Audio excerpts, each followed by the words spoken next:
أعوذ بالله من الشيطان الرجيم بسم الله الرحمن الرحيم قل هو الله أحد الله الصمد لم يلد ولم يولد ولم يكن له كفوا أحد صدق الله العظيم جزاكم الله خير. Thank you, Naveed.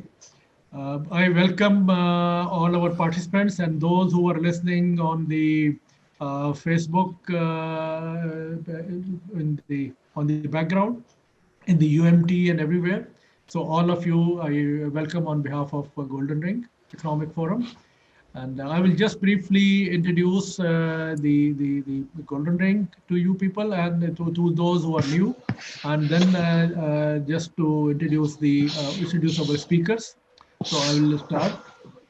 Golden Ring Economic Forum is a policy research think tank working on strategic economic cooperation between Pakistan, China, Russia, Iran, and Turkey, the five countries. 对，你坐下，就站在 The 旁边。five countries are golden ring, and we have been working on different aspects of mutual cooperation, multilateral and bilateral cooperation. We're also lobbying for Pakistan. So we have been organizing different webinars on different national economic security issues and defense issues and other things. So we have been working closely with our international and national counterpart organizations, and so these these organizations we have joined hands with them for different type of researches. So this we have already completed our two series. The first one was the shared economic recovery, a post-corona shared economic recovery, which we call for between Pakistan, China, Iran, and Russia, Iran and Russia. So the second series was on the strategic aspects, which is obviously this is the third webinar series. So we have this third series of webinar. This is on the strategic aspects of the different national economic security issues. We are now in this one. We had also two series. One was for defense, foreign policy, media policy, and then the next one was with the energy security, our economic security, and this is now the food security. Last webinar of this series, first round, this first round of our webinars, rather second round of the webinars, and where we will, I will just like to introduce quickly our speakers. We have very senior and very learned speakers with us who have, we are thankful to them who have joined with us. One is Dr. Ikrar Ahmed. He is Vice Chancellor of the Faisalabad Agriculture University at present, and he's a big name in agriculture and food sector. Then we have Mr. Asif Sharif, who is an agriculturist and a renowned expert in agriculture, and he has a lot of experience and lot of things to share. And then we have Dr. Noman Khalid. He is faculty at the University of Management Technology. And we also are waiting, still waiting. We hope he will join. Mr. Dr. We have Jalil. So he is from the Planning Commission. He is member of the Planning Commission of Pakistan, Dr. Hamid Jalil. So we are still waiting. I think he will be joining us soon. So we have sent you all the speakers' concept paper, and in that concept paper we have given the concept of this webinar series and everything, and we have also requested for answer to 4 questions in that concept paper. So we will request our speakers to be very specific and reply, also to give their comments and reply to those 4 questions. Everyone will have about 8 minutes, and we would like to proceed. And once again, thank you very much. Now I will request our chairman, Lieutenant General Sikandar Afzal, to kindly say opening words. Sir, thank you. General Sikandar, sir. Thank you very much, Hasnan. Dear friends, ladies and gentlemen, Assalamu alaikum and a very good afternoon to everybody. As Hasnan has just mentioned, I am the chairman of the Golden Ring Economic Forum, commonly known as GREF. This is a think tank which is based in Lahore and focuses on economic issues and developments which affect Pakistan and how Pakistan can benefit from the evolving, changing developments in the region surrounding Pakistan. The think tank is the idea of the business community of Lahore and focuses on ways and means to enhance economic activity between Pakistan and the Golden Ring countries. One of the objectives we have laid down for ourselves is to lobby for and focus on the ways and means to strengthen the economy of Pakistan. The earlier webinars focused on ways and means of how Pakistan can capitalize on the changing environment in order to adjust its national security policy, foreign policy, media policy, economic policy, and energy policy to its advantage, particularly with reference to countries of the Golden Ring. The 1996 World Food Summit defined food security as a situation that exists when all people at all times have physical, social, and economic access to sufficient, safe, and nutritious foods that meet their dietary needs and food preferences for a healthy life. This definition incorporates several needs: the availability of food, access to food, and for the food to be culturally appropriate. There are many factors in today's global environment that exacerbate food security.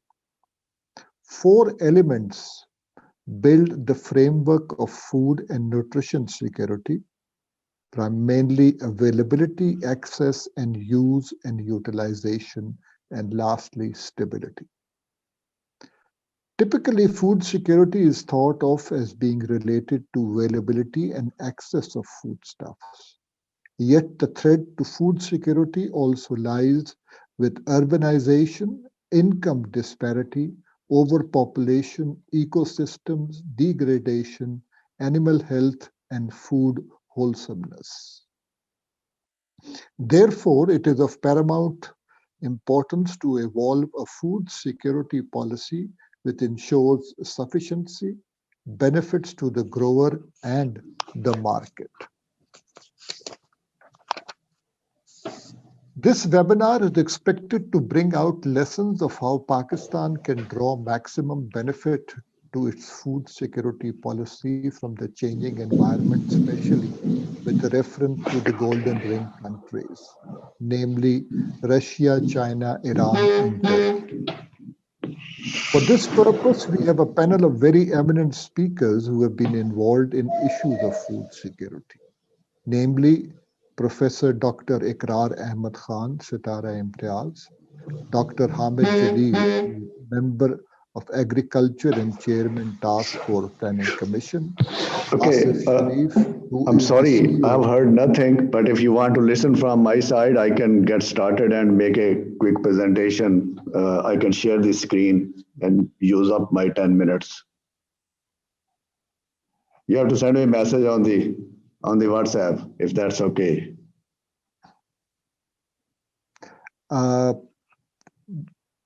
Probably you will have to fix either your telephone or the other end so that it can be seen and I'm really heard by sorry. you.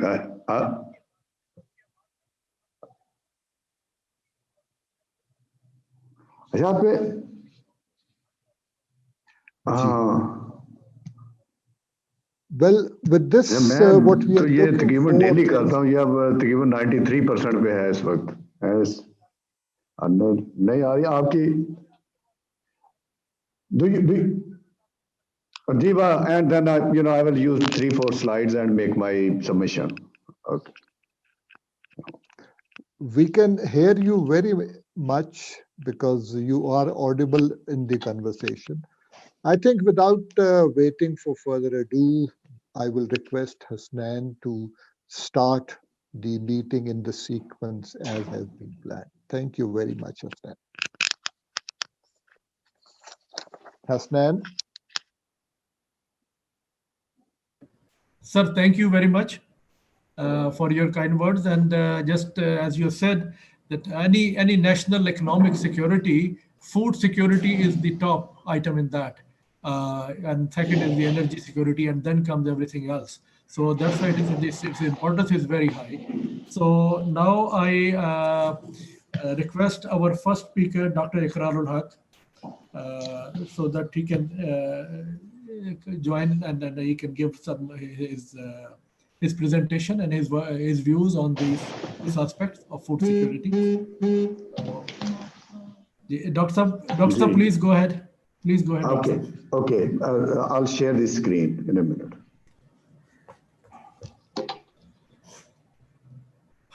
Okay.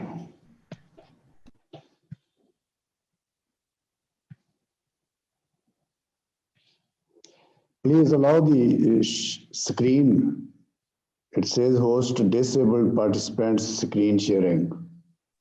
Okay sir, allow कर दिया, आप share कर सकते हैं.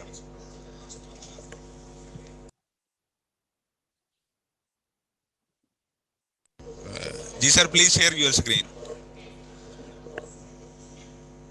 Okay, where is that? This one.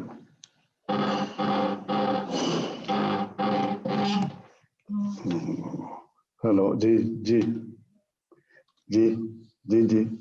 Hello. Okay, मैं दोबारा करता हूँ जी, स्क्रीन शेयर करता हूँ.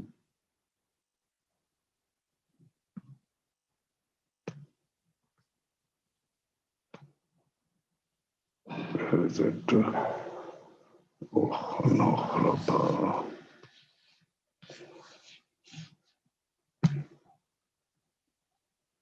is it? Yes. Okay. I hope you can see the slides.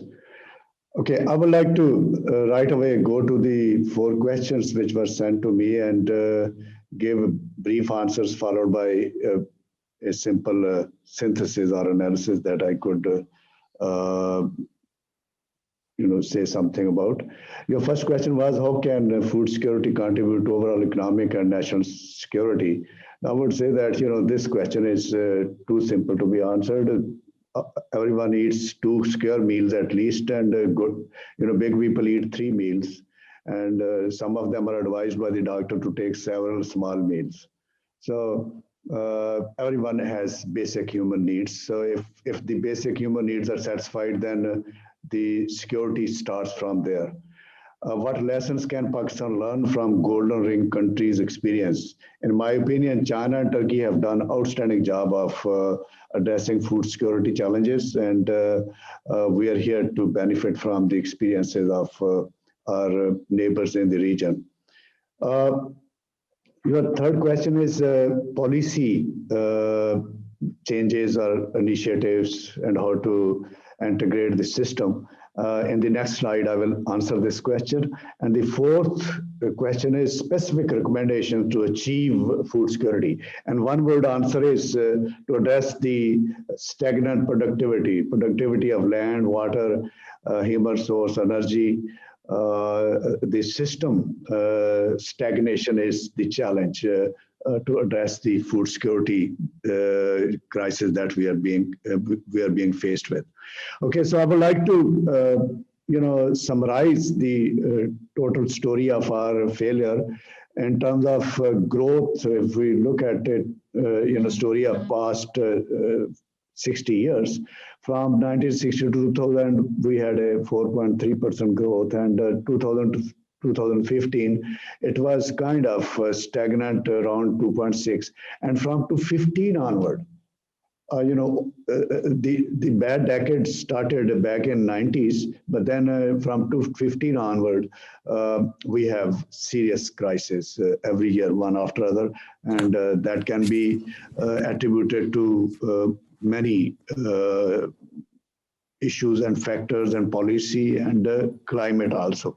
So in next slide, I would like to, as I've already said, that the simple answer is to make our land and water productive, and that has been complexed by climate change since 2010. Every year, there is one form or the other climate change challenge. In 2010, we had major floods in River Indus, and every year afterwards, there were some unusual calamities, untimely rain, floods, droughts also, and the crop failures have occurred repeatedly, because climate change not only affects the crop itself but also affects the microclimates and the disease insect. We had unusual locust situation for past 2 years. Locust is a migrant pest which has now become a resident pest, because the local temperature somehow favors local breeding. It used to breed in the Horn of Africa and then migrate, but now it can even breed here in different parts of this country. And then for a long period of time, we used to have 4 crops, and then the 5th was added as a major crop, which used to be minor crop, corn. But during the last 40 years or so, corn has come up as a 5th major crop. But our climate, our ecology, our systems, our topography, they allow for huge diversification, probably 100 plus economically significant crops, and livestock are part of the bigger picture, while the policy elements are usually focused on 3 crops or 4 crops, which are wheat, cotton, then of course sugar and rice, because of the industrial and export segments which promote attention to those crops. Stagnant yields, if you look at last 20 years profile, we are nearly stagnant, and in case of cotton, actually we have declined. And our marketing system, same number of markets, infrastructure, as well as the legal framework have failed us. We had a cooperative kind of marketing arrangement from 1930s, days of Choturam Market Act, and then during 60s, more laws came into being, and in Punjab, a Palmer Act was introduced 4 years back. But end of the day, what is required is transparent, competitive, and fair market for seller and the buyer. In our case, that is not happening. The productivity, which I started my discourse with, requires application of machine tools, not just tractors, but the implements, data, image processing, drones, softwares, analytical abilities. That's where the world has gone. And that's how the cost of production has gone down and per unit productivity has gone up. We have not been able to, achieve that level of mechanization. And then agriculture and rural life or rural development are two sides of the same coin. And we talk about agriculture, but we fail to discuss the constraints of rural development. Migration taking place that takes away the capital, that takes that promotes resource transfer from agriculture sector or rural sector to the urban sector, and that also depletes the system of skills. So agriculture. Speaking of agriculture without discussing rural development is really a futile exercise, and especially if you're thinking of benefiting from Chinese experience. The experience tells us that rural development and agriculture went hand in hand. So with this general scheme of discussion, I would say that if I have to discuss one element of technology, I would like to correct the seed sector. And if the seed sector is looked after properly, then mechanization will of course work. And in the livestock sector, both animal genetics and nutrition or feed and fodder, rangelands, all of them are actually neglected segments. We have destroyed the genetics of our milk animals. In 100 years ago, the average of one lactation in the subcontinent was same as in Europe or in North America. Today, our average is still there or probably declined a little bit, whereas the average in the West has gone up 10 times. So, and if you analyze that change in average, that is two factors, which are genetics and the feed and fodder. And then, as I've said, that diversification, value addition, those are some of the targeted areas where our neighbors are the countries which you are speaking about. They have done very well, particularly the two countries I mentioned. Of course, Iran has been under sanction, but if you go into Iran, you will find that people have learned how to live at their own. One of the items which I would like to, place stress is that all of those wish lists require investment in research and development that brings us up to date with the peers and technology. This is a paper published 4 or 5 years back in Nature, and the two big bars, 1960 and 2011, show us a reddish bar as high income countries, bluish bar as middle income country, and green bar at the bottom, using one country example of Kenya, of low income country. In 1960s, the high income countries were the major investors in agriculture research and development, which were Australia, Canada, Japan, United Kingdom, United States, Germany. And the middle income countries, South Africa, Brazil, India, and China, were relatively smaller player. And if you go to 2011 data, that shows that the middle income countries have come up in terms of their investment in agriculture R&D, even compared to what high income countries used to do. And what to talk of the green bar at the bottom, if you replace the word Kenya by Pakistan, this bar will be further thinner than what it shows here. So we are not investing. If you look at our research and development system, research organizations, universities, we are paying for their salaries, we are paying for their electricity and utility bills, and basic maintenance. There is no investment into research.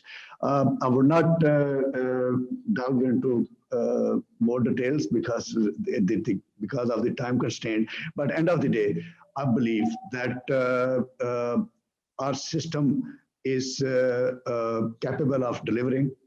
We have fertile lands, we have still plenty of water. We are basically inefficient water user. And considering climate change, we also have data and systems which allow us to redefine the system and optimize the use of land and water resources. But that requires technology and fair market. Only then you can expect the farm sector to perform. And if you look at our success stories, I gave the average of 1960 to 2000. There were definitely public policy support elements in that. During the 60s, the system was prepared to benefit from the Green Revolution. During the 70s, system was able to make use of extra water which came from Indus Water Treaty, Mangala and Tarbela Dam. Also, that was the time when poultry revolution started taking roots. By 1980, the cotton transformation started taking place because of shorter duration, heat tolerant cotton, which allowed the doubling of cropping intensity. That wheat acreage was also made available for cotton. From 1988 onwards, the agriculture report of Sartaj Aziz was the first time we started talking about diversification and high value agriculture. Over time, there have been success stories of high value agriculture. Look at the Keno Mandarin from 70s onward. Look at the improvement that has taken place in value chain management of mangoes. Look at the strawberries; they have become household item accessible to the middle class or lower middle class people also. And the vegetables, we have a population of 220 million, and 60 years ago, before the Green Revolution times, we were not able to meet 2,400 calories per head per day. Today, we are still able to meet the requirement of 2,400 calories per day. But this is now challenged, and stagnation is haunting us. The low productivity is there, and it requires policy, technology, and market. Thank you. Thank you very much, Dr. Saab. I will just a minute. Yep. Thank you very much, Dr. Saab, for your information. As you said that what we can do, what we can understand from your talk, that the major problem lies with the policy part of thing, that we have not developed a proper policy. Number one, we have not invested are not investing into research and development. And similarly, we have not adopted the advanced ways and technologies to produce our product, to increase our productivity, and to lower our water use and the other issues which are linked to both the agriculture and livestock. Asif Sharif Sahab, before I come to you, I'll just request Abid Shirwani Sahab just to speak a few words, and then Asif Sahab, I will request you. Abid Shirwani Sahab, will you please say a few words? Abid Sahab, your microphone is off. Yep.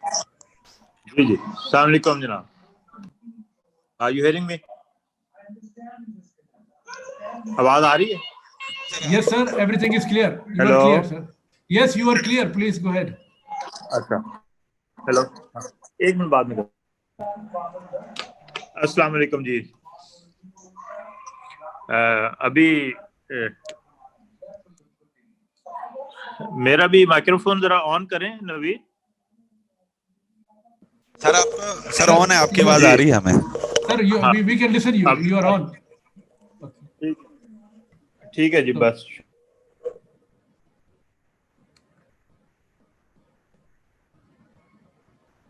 शुक्रिया. बस मैं तो बहुत ही आदम मोहतरम और renowned अपने entrepreneurial agriculturist हैं doctor इकरार साहब, और बड़ी जबरदस्त उन्होंने हिस्टोरिकल और प्रेजेंट सारी स्ट्रेटजी बताई है.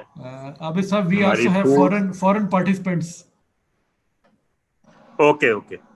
So we are hearing a very impressive talk of Dr. Iqrar. No doubt, Dr. Iqrar is one of the legend in our agriculture, and is a very towering personality. And he throw light on the present, past, and the future strategy of food security. No doubt, food is a basic need of every human in this universe, whether it is from a rural side or the urban side or the poor side or the very rich side. Everybody needs food. And particularly in Pakistan, this food is part and parcel of everyone, and the survival of our country is basically depends upon the food. Unfortunately, the present day we are facing a lot of challenges in food, and the shortage of the food. Our population is growing, but the food population or food growth is not comparable with our population growth, and we are facing a lot of scarcity in this era. So this webinar is very important for our security, our survival, and our livelihood as well. because huge population is depends of this food and agriculture of Pakistan as well. And but it is a great challenge for everyone, every walks of life, how we can grow our food, not only for to cater the need of this whole country, but also the neighboring country as well, particular to our Afghanistan, uh, that has around 600 million people. They all depends on Pakistan, and our planet they should focus not only on Pakistan, on Afghanistan as well, how we can cater their needs as well. So there is a big opportunities, and the other thing is that the value addition in agriculture. We are growing wheat, we are growing rice, we are growing uh, every crops, but not we are adding any value in that particular area. So these are the challenges, and we also deficiencies in our seeds, in our irrigation, in our cultivation methods, new technologies, and these are all very very big challenges, very vast field, and we should think over it across the Pakistan. We should think how we can improve our seed level, how we can improve our cultivation method, how we can conserve our water resources, how we conserve our food resources, how we can preserve the food for the present and the future as well. So these are the, but I do hope in the shape of Mr. Asif Sharif, and he basically bringing new technologies in this era to overcome all these challenges. And I must value General Saab and GREFT members, Hasnan Saab and my Yorick team, and Dr. Noman Khalid and his department. They are, we are both uh, sort of stressing our all attention how we sustain our country in all walks of life. And I congratulate to holding this seminar as well, is this webinar, and we'll continue in future as well to discuss more pertinent issues which cater the Pakistan's issues in economy, in strategies, in food, and other areas as well. Thank you very much, sir. Thank you, Abhisab. You have rightly said, and as I'll just add one point that as what Dr. Grar has said about regarding Iran. I've been there so many times, and do you know they call their Ministry of Agriculture Jihad-e-Kishawarzi, which means Jihad-e-Agriculture. So, and they have learned because Iran is a water scarce country. So they have learned to produce their food stuff to meet their requirement with the little water. And I think we must also try to seek a cooperation with them and learn from them in some place where they are better with us, better from us. So now I will request our learned speaker, Mr. Asif Sharif. Sir, over to you, Asif Saab. Please turn on your microphone, sir. Asif Saab, yeah, thank you. Can you hear me? Yes, sir, we can hear you. Yes, we can hear you. You are loud and clear. Very good afternoon to everyone. And I'm very pleased to this forum and to share my knowledge and share my thoughts about food security and the way we've been facing the different kind of crises one after the other. Actually, this industrial agriculture, which is being followed by the world, has collapsed all over the world. You know, there is no country which is actually benefiting from the current agriculture production system, be it Israel, be it the United States, be it China, because some of these countries have mined land resources, and soil has degraded in those countries, and they are facing these challenges in their areas, and they're looking for the alternates to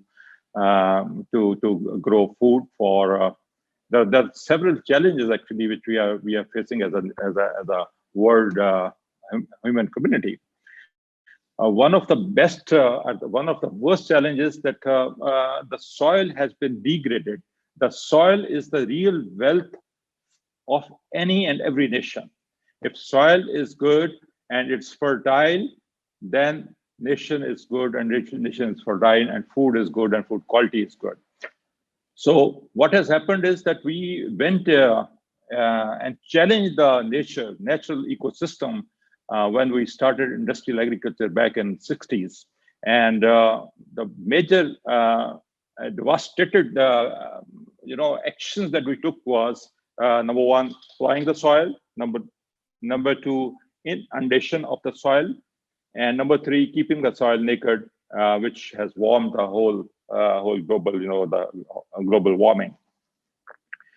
When we remove these three things from the current agriculture production system, we have changed a tremendous amount of success, and we are able to grow crops without any purchased input. I repeat, without any purchased inputs, we can grow very good quality crops and with good yields at a very, very low cost. Because for a producer, there are two things. One is the cost of production, and second is the quality. If you are able to meet these two things, you can sell your product anywhere in the world. So with the change in production system, we are able to achieve that, and we are able to reduce the cost of production. For instance, wheat from 1,500 to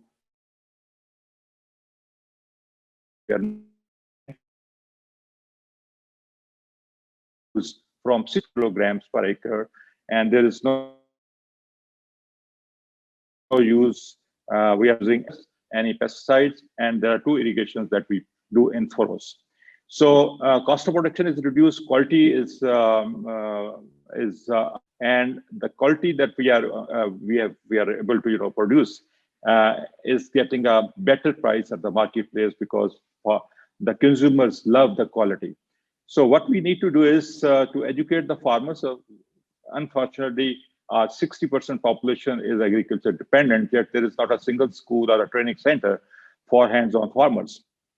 And we are bridging this gap, and we are providing the training services to farmers. And our operation is non-profit, not commercial, and it's non-funded. We are doing it at our own cost, And if there is a will, I think there is a way to do it.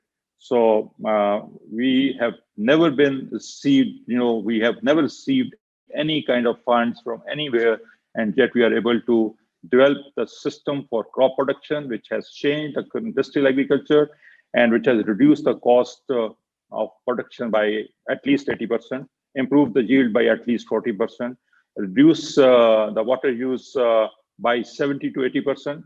And quality, the density, I would say the nutrition density in the food is very high, and quality texture is very, very good. So these are the things. And then once you are able to develop a process, then you have to test it in every kind of topography and for every crop rotation, which we have done. And we have now about 40,000 farmers who are actually following us and doing it at various levels. And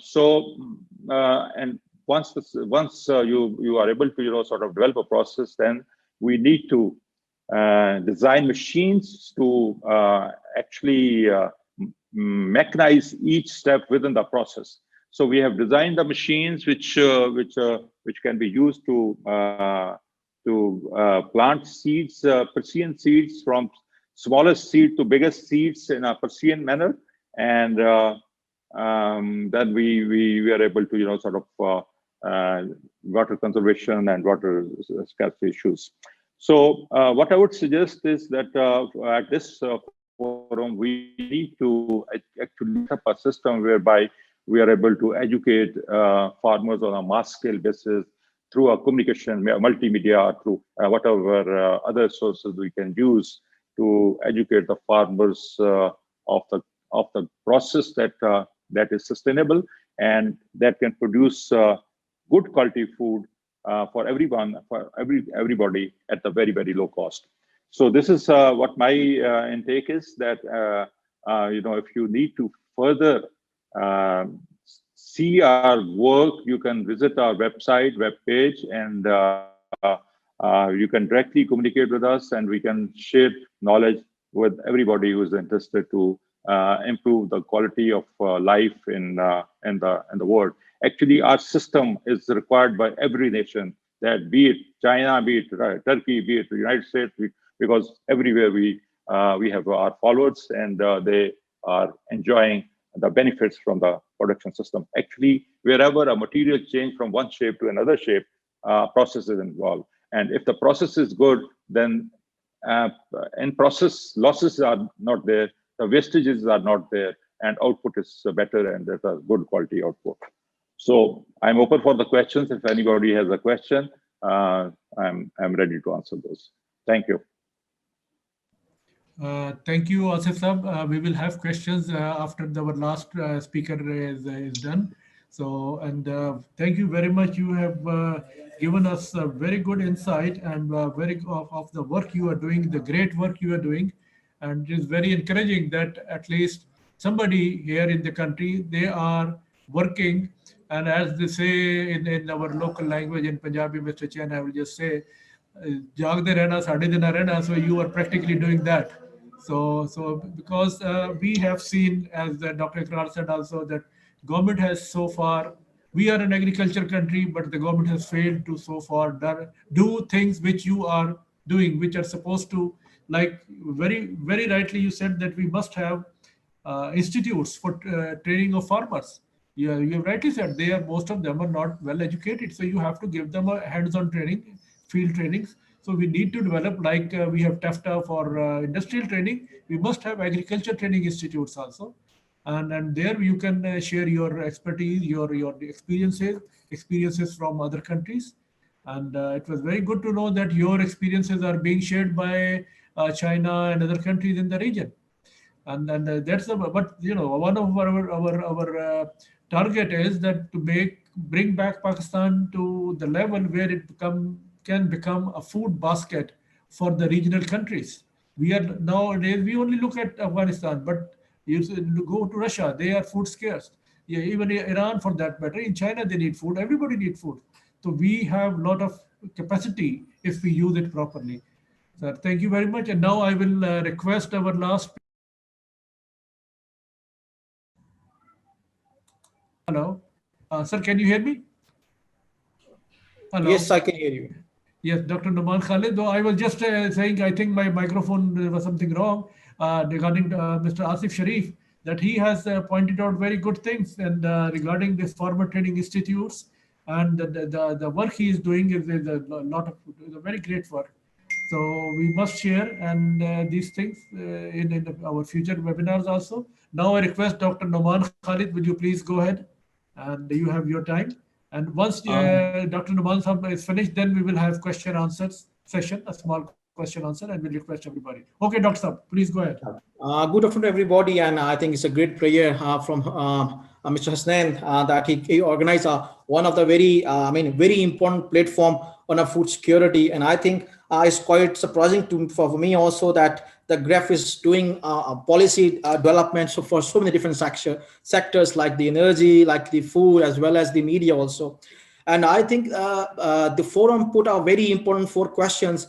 And I just want to speak a little bit different what my 2 other speakers have mentioned, typically mostly regarding an agricultural sector. I want to put my focus a little bit on a more specifically the food and what actually the problems we are facing, and what is that your GREF, one of the platform to sort out of all of these things, So your first question is very, tricky one, but I thought it's very important one also, that how can food security contribute in overall economic and national security for country?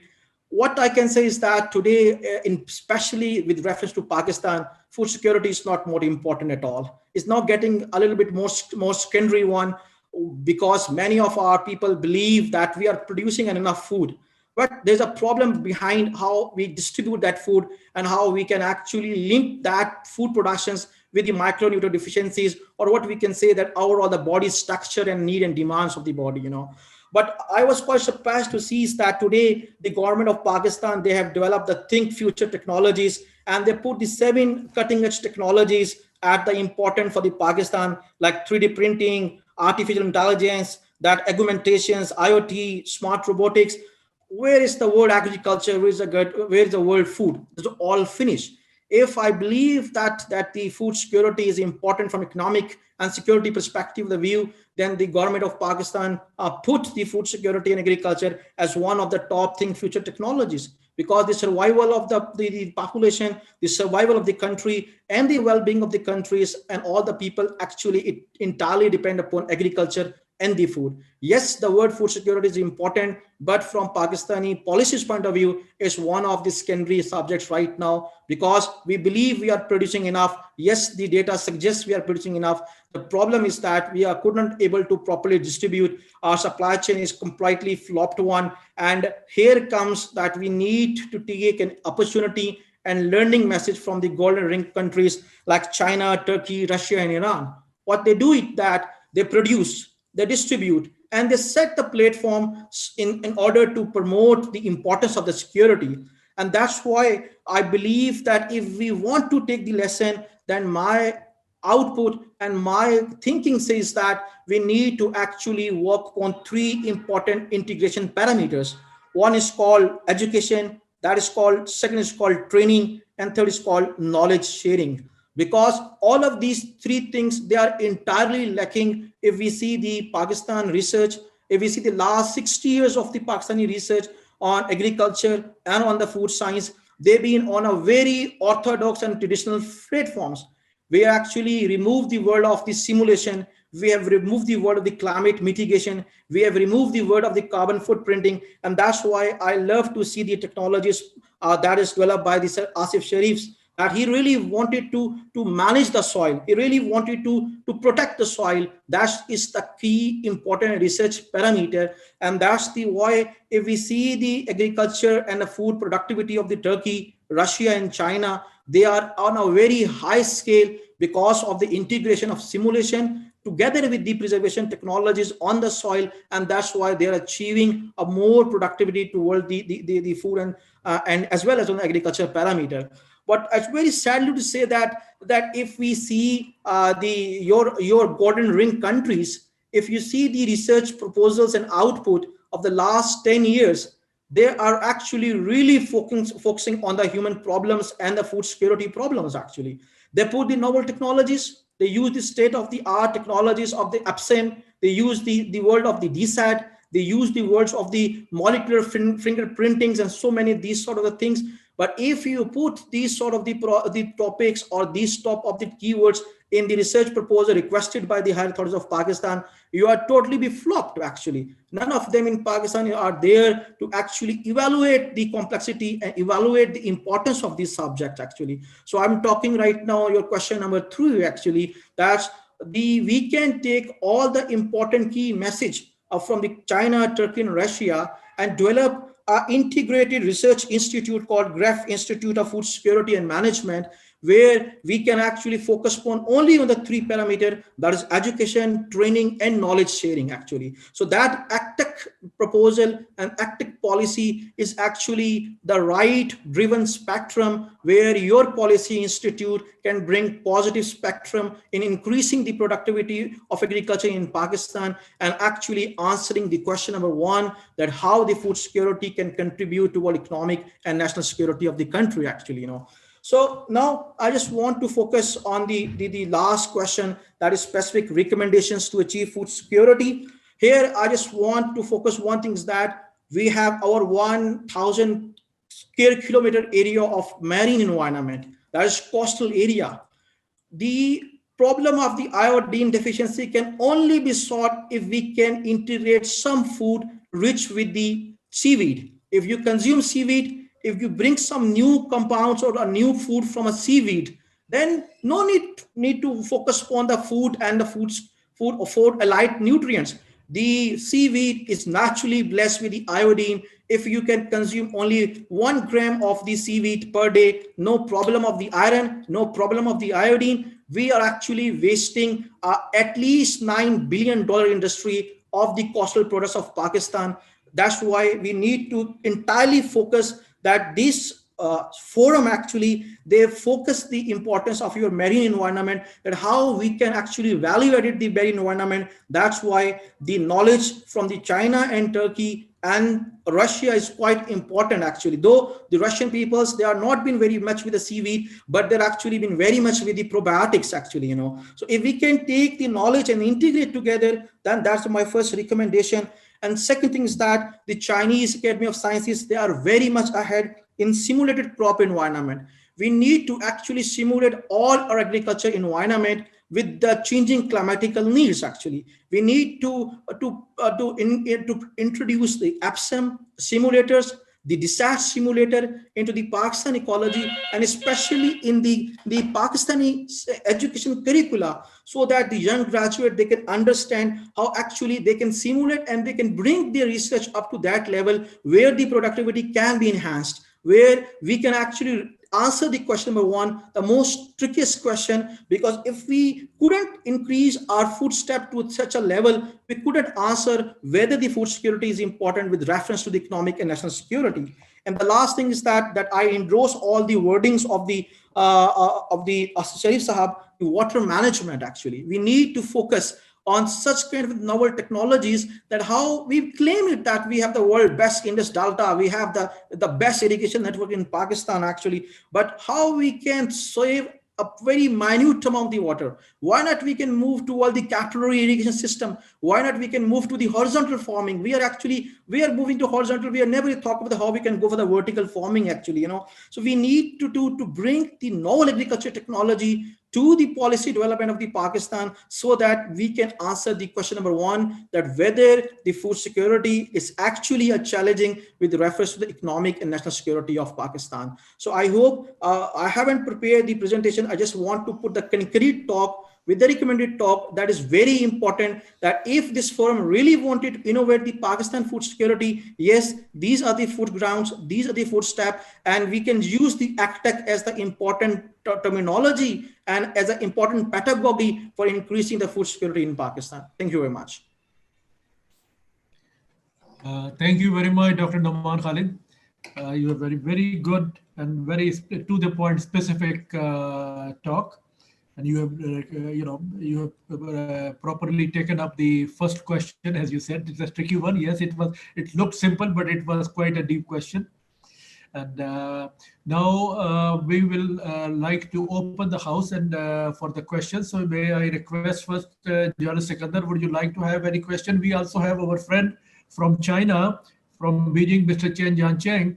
He is also the chairman of GREF China, which we have requested him, and he has agreed to become that. So if and he just informed me last week that 18th, I think, 18th International Conference on Non-Fertilizer and Agriculture is going to happen in China soon. So he was requesting that GREF should help them to bring in the participant from Pakistan. So Mr. Chen, I think now you can see some of the very leading experts like Dr. Asif, Dr. Ikrar, and Dr. Rahman. So you already have some speakers for that international conference. So any questions, Mr. Chen, you would like to say? And then just let us know with whom you want to talk. Thank you. I think, Hasnain, it would be advisable to invite our guests to ask any questions they would. And if there are any from the participants, especially from the university, I think we should let them, their minds be agitated. Thank you. Okay, sir. So any questions from our, actually, sir, there is a lot of participants, they are on the Facebook screen, so they can send their written questions. So if there are any questions from any speakers, we will be most welcome to hear them. And so anybody who wants to have any questions? Mr. Mirza, Assalamu alaikum. Ji, welcome, sir. Can you hear me? Yes, sir. Yes, sir. We can hear you. Okay, Ji, thank you very much. Ambassador Masood Khalid, yes. That's right, Ambassador Masood Khalid. I want to ask a question to respected Vice Chancellor, Dr. Ikrar. You know, China and Pakistan are, of course, cooperating with each other under CPEC, China-Pakistan Economic Corridor. And in the second phase, which is now starting, the scope of CPEC has been enlarged. And that includes this important sector, very important sector of Pakistan, that is agriculture. Soon, the meeting of the apex body of CPEC between the two countries will take place, which is called Joint Cooperation Committee. It is a ministerial committee which supervises and oversees the implementation of the projects and broadly the implementation of CPEC. Now, my question is whether Dr. Ikrar is involved in any manner in the formulation of some recommendations for our Ministry of Food and Agriculture in regard to this forthcoming meeting. I mean, Government of Pakistan will be submitting certain proposals, you know, for the consideration of our Chinese friends to help Pakistan improve its food security. And Dr. Ikrar has listed a number of measures. I was really impressed by his presentation. So my question is whether Dr. Ikrar would like to specify 2 or 3 main areas where a beginning can be made with the help of our Chinese friends to improve our agriculture productivity. Thank you very much.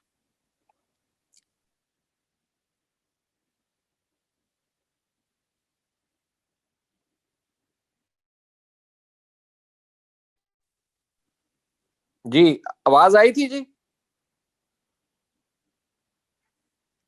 Hello जी मसूद साहब, आपकी आवाज आई थी, definitely sir, but I think doctor Ikrar is no longer in the meeting, although he's being shown there, because doctor Ikrar sir आपके question एक पूछा था mister Masood Khalid ने, तो would you like to reply to? Would you like to? मैंने नहीं सुना, आप रिपीट करें। वो आपको उनकी आवाज आ रही थी? नहीं, मैं बिल्कुल साइलेंट, आपके सिर्फ अपने वो खामोश फिल्म देख रहा हूँ, खामोश फिल्म। वो ambassador साहब का question, it was that soon Pakistan and China, the joint commission which is going to meet, and they are going to Pakistan is going to prepare and give Chinese side some certain recommendations for the development of agriculture sector in Pakistan.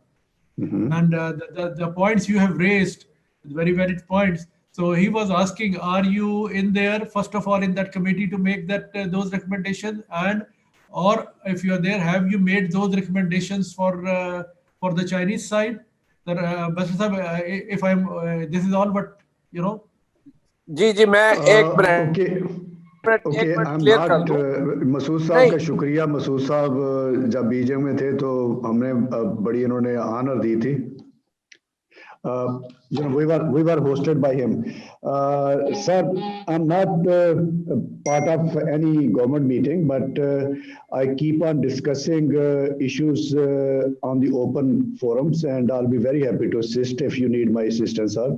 The Chinese embassy has a agriculture commissioner, Dr. Gu Wenliang, and recently he hosted a discussion forum a couple of days ago, actually, a very elaborate one, and we made suggestions to him also. But if there are any specific questions that assistance that you think I'm of any value, please do let me know. I'll be very happy to support that. Sir, thank you very much. It's a pity कि joint cooperation committee की meeting होने वाली है under CPEC, और जो हमारे माहिरीन हैं, आप जैसे एक्सपर्ट्स हैं, टेक्नोक्रेट्स हैं, उनके व्यूज जो है नहीं लिए जाते। मैं तो अब I am out of government now, I am leading a retired life, लेकिन ये कि मेरा अपना ख्याल ये है कि चाइनीज एम्बेसी जो है वो हमारी हुकूमती इदारों से ज़्यादा प्रोएक्टिव है। होना ये चाहिए कि मिनिस्ट्री ऑफ फूड और एग्रीकल्चर जो है वो आपसे इनपुट ले और स्पेसिफिक रिकमेंडेशंस लें, क्योंकि सारी चीजें तो एकदम ठीक नहीं होंगी, लेकिन वो 2-3 एरियाज जिसमें हमें चीन की फौरी मदद की जरूरत है, जैसे इम्प्रूवमेंट ऑफ सीड, सीड्स की आपने बात की, seed technology and all that, तो उस पर हम बात करें। और मेरा अपना ख्याल ये है कि मैं सिकंदर साहब से भी ये रिक्वेस्ट करूंगा कि ग्रेफ के फोरम से ये रिकमेंडेशन जानी चाहिए फखर इमाम साहब को, मिनिस्ट्री ऑफ फूड को, कि जी आप इन जैसे टेक्नोक्रेट्स को इन्वॉल्व करें और उनसे उनकी राय लें और एडवाइस लें before you go to the Chinese friends for seeking their help. Thank you very much. अच्छा, मैं थोड़ा और ऐड करना चाहूँगा। ये आपके साथ भी बैठी हैं वो चाइना इकोनॉमिक नेट की रिप्रेजेंटेटिव। हमने कोई 22 वेबिनार किए पिछले 6 महीने में, और उनमें 4 वेबिनार्स में फ़खर इमाम साहब खुद मौजूद थे। उनमें तकरीबन 20 में प्रोविंशियल कोई ना कोई मिनिस्टर मौजूद थे, पर्टिकुलरली लाइफ स्टॉक वाले मौजूद रहे, एग्रीकल्चर वाले गर्देजी साहब भी अक्सर उसमें आते रहे, और उनमें आधे से ज़्यादा जो थे वो चाइनीज साइड उसमें रिप्रेजेंटेड थी।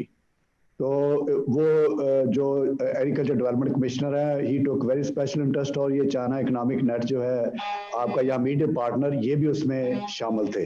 तो उनकी रिपोर्टें भी अवेलेबल हैं, वेबसाइट पे लगी हुई हैं पाकिस्तान अकेडमी ऑफ साइंसेज के।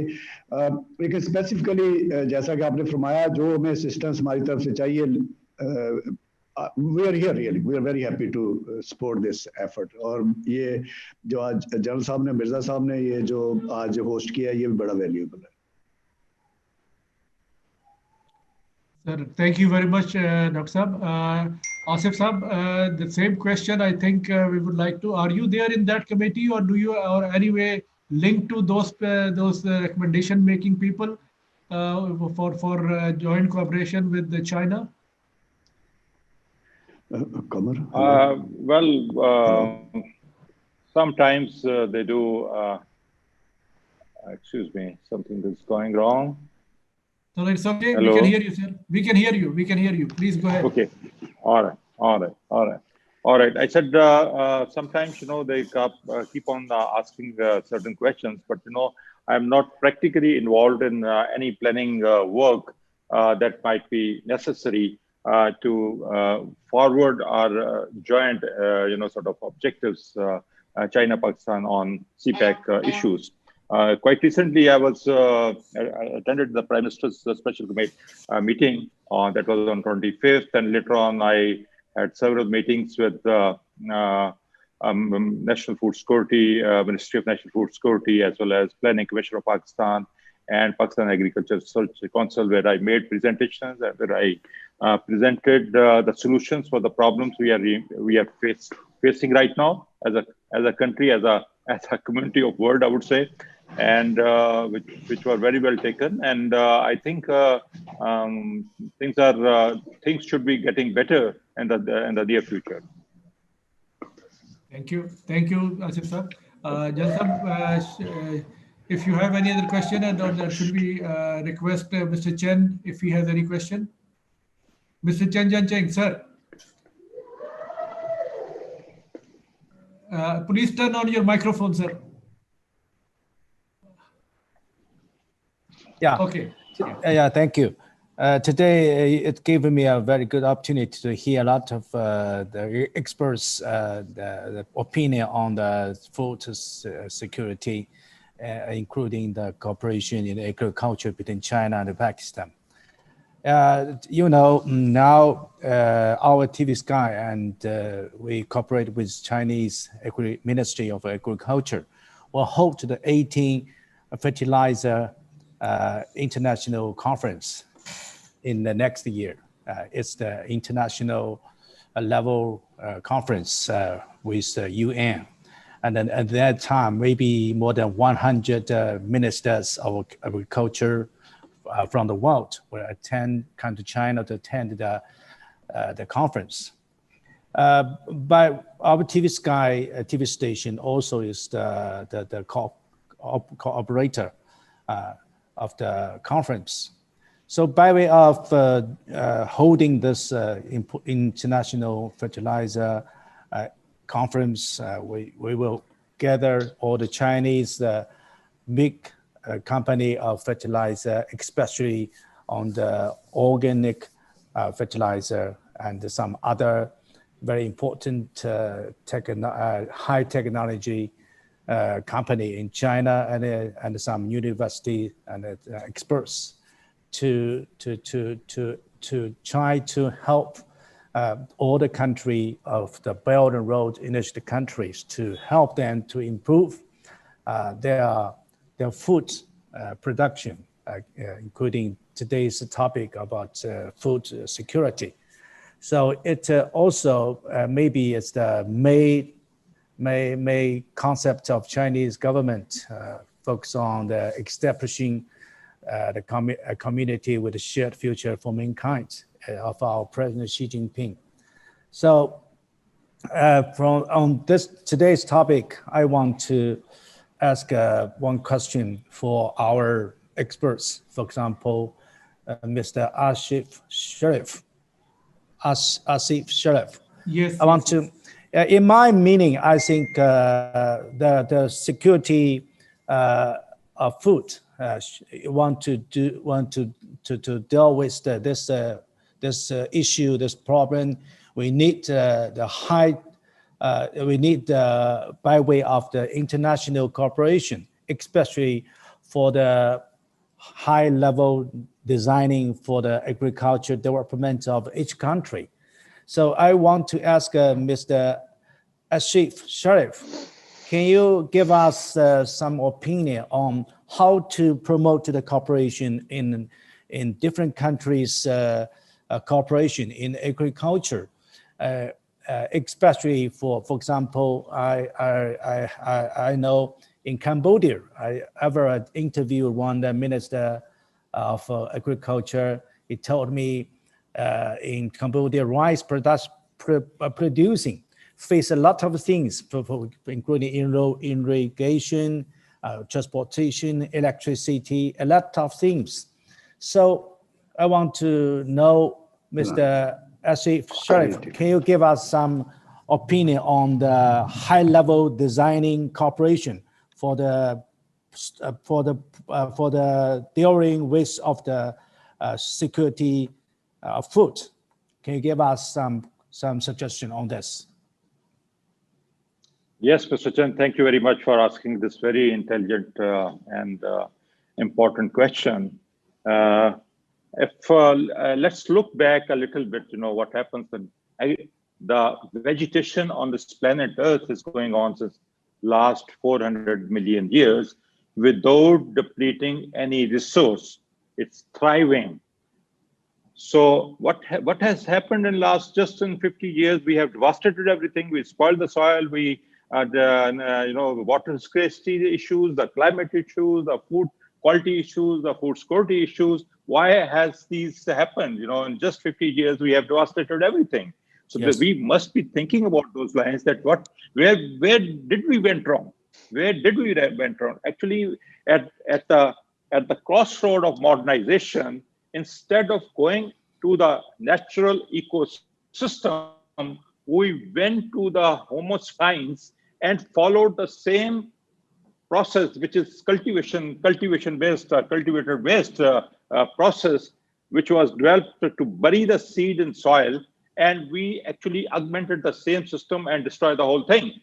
yes. So we must first discuss the process which can improve the things and which can actually reduce the carbon foot in the atmosphere and bring back the carbon into the soil, because soil has 3 times more carbon than it is in the atmosphere, and we are releasing carbon every day when we cultivate the soil. So we have to first develop a process which is good for everybody. For instance, you are talking about Cambodia and rice production. We can produce rice with just moist soil, which means we can reduce 90% water to produce the better quality and high yielding rice.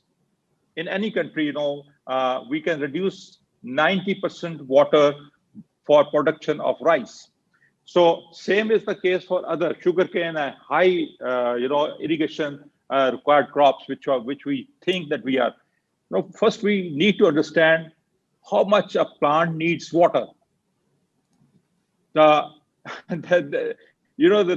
are few factors which actually determine which plant needs how much water. It's the leaf surface area of the canopy, it's the wind velocity, it's the ambient temperature, it's the humidity in the air. These are the 4 factors which determine how much water a plant needs. A drop of water which is passing through the hairline roots and evaporating from the leaves is the only water that a plant needs. May it be a rice, may it be a corn, may it be a sugarcane, whatever may be. Because more than 90% water is being evaporated in the atmosphere, and we are mining that water from the lower ground and from the aquifers, which means that the water level in the soil is dropping, and the excessive water is floating in the air.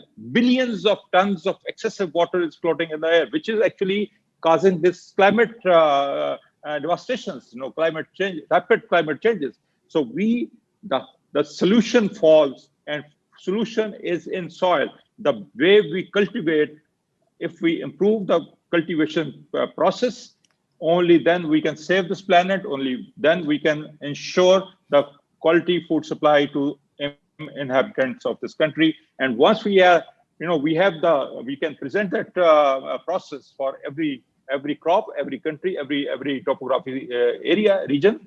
And then second part is that how we disseminate that knowledge to the farmers in all the countries. And then, of course, we will need to train the farmers. We need to equip the farmers with a new type of machines, because the conventional machines are not good enough. They have actually devastated the whole thing.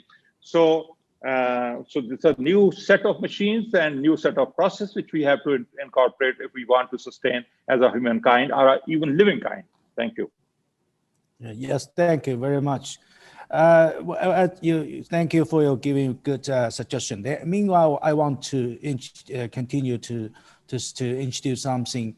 For just 10 days before, I go to China, another province named Anhui province. It is one city named Bozhou city. It's the very biggest Chinese traditional medicine production city. It's the output in China is #1. And now he built one very big market for Chinese medicine material.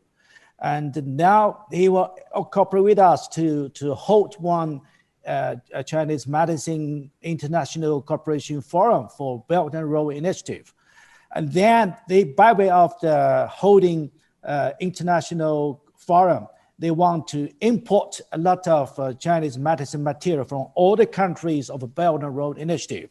So what I mean is that in actual fact, more than 100 countries of the Belt and Road Initiative, each country has its own specific Chinese medicine material. For example, in Nepal, one material, polygenatone, it's very famous in the world. And the Chinese, big Chinese medicine group need to import a lot of such kind of Chinese medicine from Nepal. And the Prime Minister of Nepal told me that they can help us to provide the material. Also, he wants to ask Chinese people to go to Nepal to invest and produce and plant and produce this material and then export to China. So I mean, maybe it's one way for the cooperation for the agriculture of Belt and Road Initiative. In Pakistan, I think also Pakistan, Turkey, Iran, each country has his own very good specific Chinese medicine material. If we can cooperate to plant, to produce, and then export, and by way of this, maybe we can help all the country to improve his output of agriculture by this way. What do you mean? What do you think about this? Very good, very good. In fact, we can. We have the technology, we have the resources to produce everything. The real issue is the capacity building issue.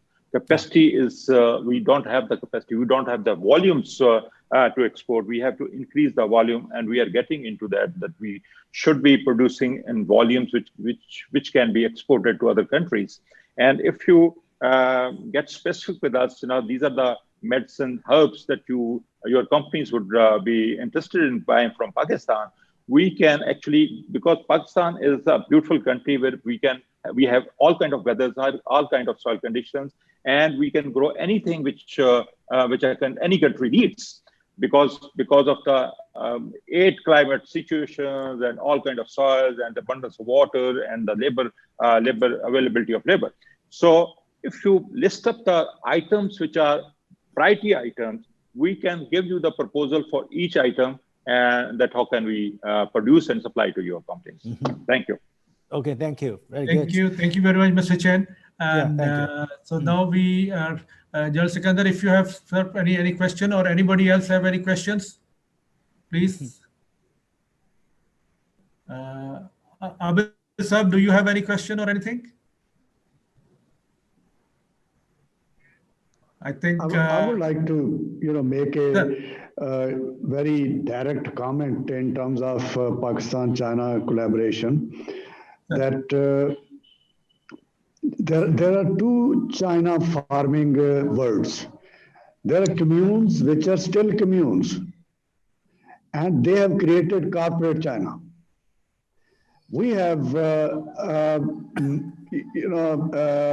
huge small farming, fragmented agriculture, which requires political will to consolidate and to become part of certain corporate structure, which may not be politically easy.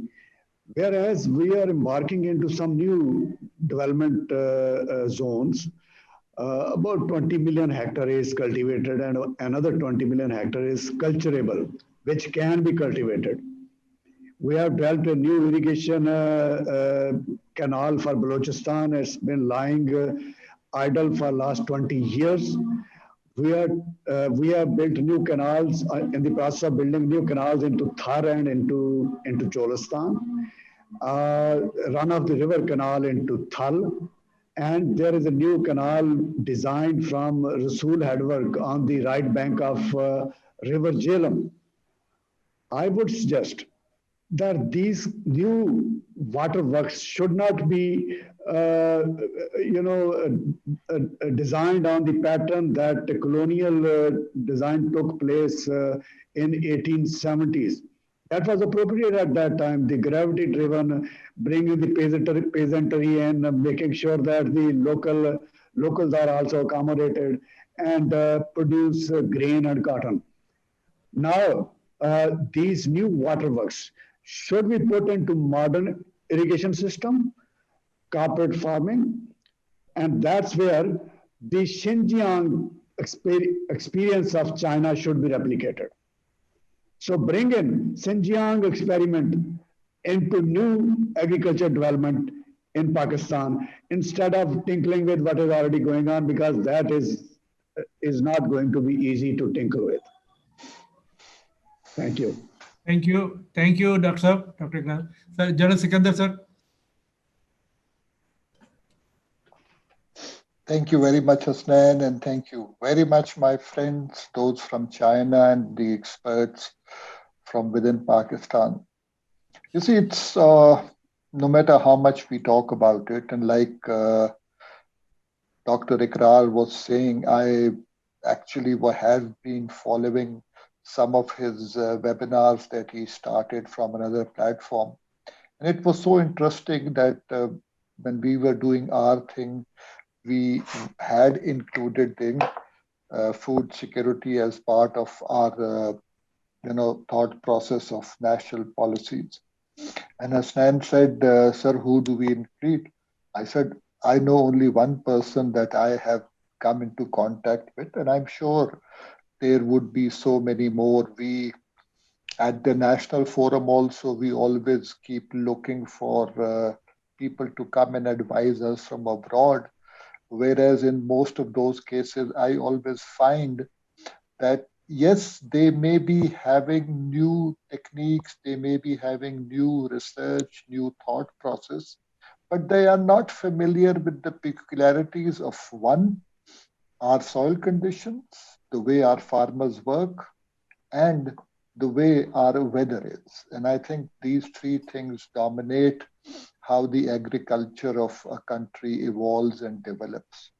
Therefore, I feel always very strongly that we must always use experts from within the country who have more experience from within the country and how to go about it and things.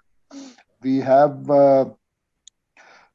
at one time, there were institutes which were developing indigenous research and doing it and producing seeds, but most of them have slowly died their own death. I mean, I fail to understand why, because they did in their heydays contributed a lot. I'm talking about the 70s until the 80s, but after 80s, most of these agriculture institutes started withering away and one lost track of them. Nevertheless, I thank our participants for their valuable inputs, and I'm sure as we go along, we will share with the appropriate quarters your suggestions, and we will look for more suggestions coming in from you so that we can share them also. And in the process, ensure that Pakistan's agriculture sector contributes so much to the food security aspects that we no longer are dependent on countries abroad from bringing in stuff. Thank you very much. Thank you, sir. Mr. Abid Sherwani, sir, are you there? If you would like to say closing remarks. Abid sir? Okay. Sir, now I think he's not there. So, ji sir, Abid sir, please go ahead. Abid sir, please turn your microphone on. Hello. Yes, sir. Now it's okay. Now it's okay. Yeah. Okay. Thank you very much, my worthy panelists and the participants, and my Yorick team and our GREF team as well, to holding this wonderful webinar, and we discuss at length all aspects of our food security challenges, present challenges, and the future challenges and strategies as well. And we do hope that we shall send the recommendation to the different corners of the related persons and the departments as well. And let's see how they implement and to benefit all these recommendations and way forward as well. So I'm grateful, all of you. Thank you very much. Thank you, Abid sir. May I request our learned speakers that if you could kindly email us 3 to 4 pages or whatever is convenient to you, your these talks and your recommendations and your ideas. So we need to print them, publish them in the proceedings, and also to send them to the concerned quarters locally in Pakistan, and maybe we will be also be sending them to our partner countries, which is China, Russia, Iran, and Turkey. And because we will be planning very soon another set of series where we will be talking internationally. So we will be inviting speakers from China, Russia, Iran, and Turkey on agriculture and that. So before that, we would like to send them your recommendations, your views, your thoughts. So if you could kindly email me so I've sent you email on your invitation letters. So you can email me your thoughts. It's maximum of 3 to 4 pages. So we will be very grateful for that, sir. So thank you very much, everybody, for joining us and giving us your time, precious time. So once again, thank you very much from GREF, and thank you very much the Yorick team and the UMT people who have supported this webinar. Sir, thank you very much, everybody, sir. Goodbye. Thank you. Goodbye. All the very best. All the very best. Goodbye. Thank you. Thank you. Goodbye.